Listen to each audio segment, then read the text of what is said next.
তীব্র জ্বরে আমি তোমার থেকে গোলাপ চাইব না, আমি চাইব একটু রাত জাগো আমার জন্য। মাথা ব্যথায় আমি চাইব না শুধু ওষুধটা আগায়া দিয়াই তুমি তোমার দায়িত্ব শেষ করে ফেলো।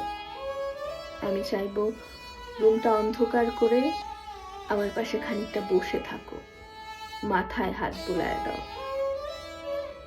আমার মন খারাপে আমি চাইবো না তুমি খাবারের স্তূপ করে ফেলো। আমি চাইবো আমাকে শক্ত করে জড়িয়ে ধরে আমার অভিযোগগুলা শোনো, আমার মন খারাপের কারণগুলা জানো। আমার ভিতরে যত উদ্ভট চিন্তা, যত নষ্ট দুনিয়াদারি ভাবনা, হাবিজাবি সব আইডিয়া আমি চাই সব তোমার কাছে বলি। তুমি আমার সেফ ব্যাংক হও। দিন শেষে যেন বলতে না হয় তুমি হয়তো সেটা পার্টনার কিন্তু দুর্দান্ত বন্ধু হইতে পারো নাই।